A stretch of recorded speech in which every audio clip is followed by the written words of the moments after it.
नमस्कार दोस्तों, आज हम जानेंगे डॉक्टर भीमराव अंबेडकर जी का जीवन परिचय। इनका जन्म 14 अप्रैल 1891 में हुआ था। ये रामजी मालोजी सकपाल और भीमाबाई की 14वीं व अंतिम संतान थे। उनका परिवार मराठी था और वे अंबावडे नगर, जो आधुनिक महाराष्ट्र के रत्नागिरी जिले में है, से संबंधित थे। उनके अनेक समकालीन राजनीतिज्ञों को देखते हुए इनकी जीवन अवधि कुछ कम थी। वे महार जाति के कौन सी जाति? महार। वे महार जाति के थे जो अछूत कहे जाते थे, किंतु इस अवधि में भी इन्होंने अध्ययन, लेखन, भाषण और संगठन के बहुत से काम किए, जिनका प्रभाव उस समय की और बाद की राजनीति पर पड़ा। भीमराव अंबेडकर का जन्म निम्न वर्ण की महार जाति में हुआ था। उस कारण उस समय अंग्रेज निम्न वर्ण की जातियों से नौजवानों को फौज में भर्ती कर रहे थे। अंबेडकर के पूर्वज लंबे समय तक ब्रिटिश राइट इंडिया कंपनी की सेना में कार्यरत थे और भीमराव के पिता रामजी अंबेडकर ब्रिटिश फौज में सूबेदार थे और कुछ समय तक एक फौजी स्कूल में अध्यापक भी रहे थे। उनके पिता ने मराठी और अंग्रेजी में औपचारिक शिक्षा की डिग्री प्राप्त की थी। वह भी शिक्षा का महत्व समझते थे और भीमराव अंबेडकर की पढ़ाई लिखाई बहुत अच्छे से कराई। इनकी शिक्षा के संबंधित जानते हैं।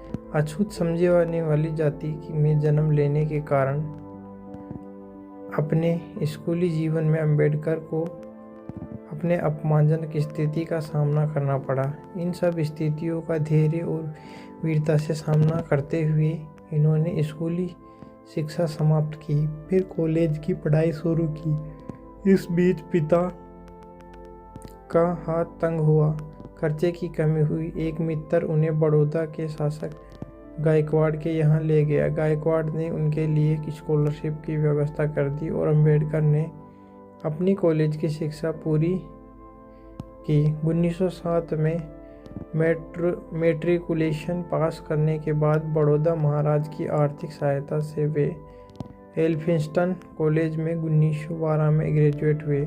1913 और 15 के बीच जब अंबेडकर कोलंबिया विश्वविद्यालय में अध्ययन कर रहे थे, तब एमए की परीक्षा के एक प्रश्न पत्र के बदले उन्होंने प्राचीन भारतीय व्यापार पर एक शोध प्रबंध किया। इसमें उन्होंने अन्य देशों से भारत के व्यापारिक संबंधों पर विचार किया। इन व्यापारिक संबंधों की विवेचना के दौरान भारत के आर्थिक विकास की रूपरेखा भी बन गई। यह शोध प्रबंध रचनावली के 12वें खंड में प्रकाशित है। कुछ साल बड़ौदा राज्य की सेवा करने के बाद उनको गायकवाड़ स्कॉलरशिप प्रदान किया गया, जिसके सहारे उन्होंने अमेरिका के कोलंबिया विश्वविद्यालय में अर्थशास्त्र में एमए 1915 में किया। इस क्रम में वे प्रसिद्ध अमेरिकी अर्थशास्त्री सेलिगमैन के प्रभाव में आए। सेलिगमैन के मार्गदर्शन में अंबेडकर ने कोलंबिया विश्वविद्यालय से 1917 में पीएचडी की उपाधि प्राप्त कर ली। उनके शोध का विषय था national development for India, a historical and analytical study.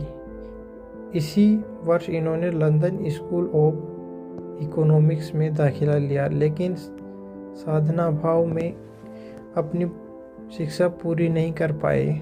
कुछ दिनों तक वे बड़ौदा राज्य के मिलिट्री सेक्रेटरी थे। फिर वे बड़ौदा से बम्बई आ गए।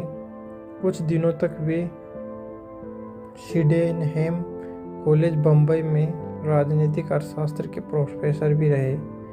डिप्रेस्ड क्लासेस कॉन्फ्रेंस से भी जुड़े और सक्रिय राजनीति में भागीदारी शुरू की।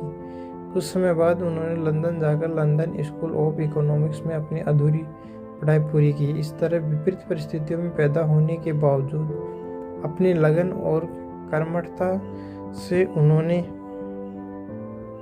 एमए, पीएचडी, एमएससी बार 8 की डिग्रियां प्राप्त की। इस तरह से वे अपने युग के सबसे ज़्यादा पढ़े लिखे राजनेता एवं विचारक थे। उन्होंने आधुनिक पश्चिमी समाजों की संरचना की, समाज विज्ञान, अर्थशास्त्र और कानूनी दृष्टि से व्यवस्थित ज्ञान था। अछूतों के जीवन से उन्हें गहरी सहानुभूति थी। उनके साथ वे जो भेदभाव बढ़ता जाता था उसे दूर करने के लिए उन्होंने आंदोलन किया और उन्हें संगठित किया। 1926 में वे बम्बई के विधानसभा के सदस्य नामित हुए गए। उनके बाद वह निर्वाचित भी हुए। क्रमशः ऊपर चढ़ते हुए सन 42 और 46 के दौर में वह गवर्नर जनरल की कार्यकारिणी की सदस्यता तक पहुंच गए। भारत के स्वाधीन होने पर जवाहरलाल नेहरू के मंत्रिमंडल में विधि मंत्री हुए। बाद में विरोधी दल के सदस्य के रूप में उन्होंने कायम किया। भारत के संविधान के निर्माण में उनकी प्रमुख भूमिका थी। वह संविधान विशेषज्ञ भी थे। अनेक देशों के संविधानों का अध्ययन उन्होंने किया था। भारतीय संविधान का प्रमुख निर्माता उन्हीं को माना जाता है। उन्होंने जो कुछ लिखा उसका गहरा संबंध आज के भारत और इस देश के इतिहास से है। शूद्रों के उद्धार के लिए उन्होंने जीवन भर काम किया। उन पर लेखन केवल शूद्रों के लिए महत्वपूर्ण नहीं है। उन्होंने दर्शन, इतिहास, राजनीति, आर्थिक विकास आदि की अनेक समस्याओं पर विचार किया। उनका संबंध सारे देश की जनता से है। अंग्रेजी में उनकी रचनावली doctor Baba Saheb Ambedkar writings and speeches नाम से महाराष्ट्र सरकार द्वारा प्रकाशित की गई है। हिंदी में उनकी रचनावली बाबा साहब डॉक्टर अम्बेडकर संपूर्ण वाङ्मय के नाम से भारत सरकार द्वारा प्रकाशित की गई। अंग्रेजी में उनकी रचनावली doctor Baba Saheb Ambedkar writings and speeches नाम से महाराष्ट्र सरकार द्वारा प्रकाशित की गई। हिंदी में उनकी रचनावली आदि प्रमुख मानी जाती है। B.R. अम्बेडकर ने समाज सुधार में भी बहुत महत्वपूर्ण भूमिका निभाई। उनका अपना संघर्ष तेज था। सामाजिक समानता के लिए वे प्रयत्नशील हो उठे। अम्बेडकर ने ऑल इंडिया क्लासेज एसोसिएशन का संगठन किया। दक्षिण भारत में 20वीं शताब्दी के तीसरे दशक में गैर ब्राह्मणों ने दी सेल्स रेस्पेक्ट मूवमेंट आरंभ किया, जिसका उद्देश्य उन भेदभावों को दूर करना था जिन्होंने ब्राह्मणों ने उन पर थोप दिया था। संपूर्ण भारत में दलित जाति के लोगों ने उनके मंदिरों में प्रवेश निषेध एवं इस तरह के अन्य प्रतिबंधों के विरुद्ध अनेक आंदोलनों पर सूत्रपात किया, परंतु विदेशी शासन काल में अस्पृश्यता विरोधी संघर्ष पूरी तरह से सफल नहीं हो पाया। विदेशी शासकों को इस बात का भी भय था कि ऐसा होने से समाज का परंपरावादी व रूढ़िवादी वर्ग उनका विरोधी हो जाएगा। अतः क्रांतिकारी समाज सुधार का कार्य केवल स्वतंत्र भारत की सरकार ही कर सकती थी। पुनः सामाजिक पुनरुद्धार की समस्या राजनीतिक एवं आर्थिक पुनरुत्थान की समस्याओं के साथ गहरे तौर पर जुड़ी हुई थी। जैसे दलितों के सामाजिक पुनरुत्थान के लिए उनका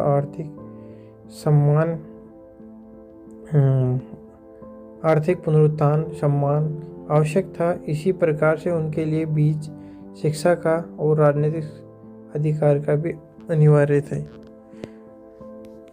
1920 के दशक में मुंबई के एक बार खोलते हुए उन्होंने साफ साफ कहा कि जहां मेरे व्यक्तित्व हित और देश हित में टकराव होगा वहां मैं देश के हित में को प्राथमिकता दूंगा, लेकिन वहां दलित जातियों के हित और देश के हित में टकराव होगा वहां मैं दलित जातियों को प्राथमिकता दूंगा।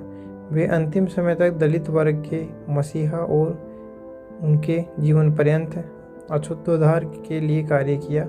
जब महात्मा गांधी ने दलितों के अल्पसंख्यकों की तरह पृथक निर्वाचन मंडल देने की ब्रिटिश नीति के खिलाफ आमरण अनशन किया, सन 1927 में उन्होंने हिंदुओं द्वारा निजी संपत्ति घोषित सार्वजनिक तालाब में पानी लेने के लिए अछूतों को अधिकार दिलाने के लिए सत्याग्रह का नेतृत्व किया। उन्होंने सन 1937 में बम्बई उच्च न्यायालय में यह मुकदमा जीता। अम्बेडकर ने ऋग्वेद के उद्धरण देकर दिखाया कि आर्य गौर वर्ण के और श्याम वर्ण के भी हैं। अश्विनी देवों ने श्याम और रुक्ष्ती भी विवाह किया है। श्याम वर्ण का है और रुक्ष्ती गौर वर्ण का है। अश्विनी वंदना की रक्षा करते हुए वहीं यह गौर वर्ण की है। एक प्रार्थना में ऋषि कहते हैं कि उन्हें पिशंग वर्ण अर्थात भूरे रंग का पुत्र प्राप्त हो। अम्बेडकर का निष्कर्ष है, इन उद्धरणों से ज्ञात होता है कि वैदिक आर्यों में रंगभेद की भावना नहीं थी, होती भी कैसे, वे एक रंग के थे ही नहीं, कुछ गोरे थे, कुछ काले थे, कुछ भूरे थे। दशरथ के पुत्र राम श्याम वर्ण के थे। इसी तरह यदुवंशी कृष्ण भी श्याम वर्ण के थे। ऋग्वेद के अनेक मंत्रों में रचनाकार दीर्घतमस हैं। उनके नाम से ही प्रतीत होता है कि वे श्याम वर्ण के थे। आर्यों में एक प्रसिद्ध ऋषि कणु थे। ऋग्वेद में उनका जो विवरण मिलता है उसे ज्ञात होता है कि श्याम वर्ण के थे।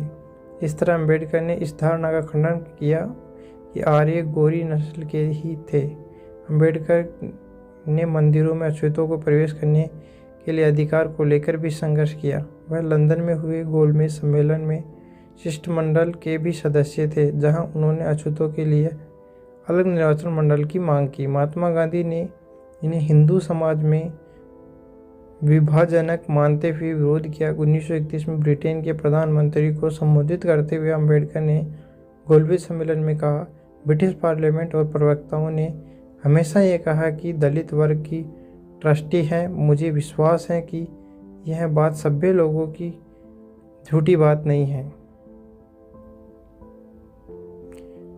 उन्होंने भारत के संविधान की रूपरेखा बनाने में प्रमुख भूमिका निभाई, जिसमें उन्होंने अछूतों के साथ भेदभाव को प्रतिबिंबित किया और चतुराई से इसे संविधान सभा द्वारा पारित कराया।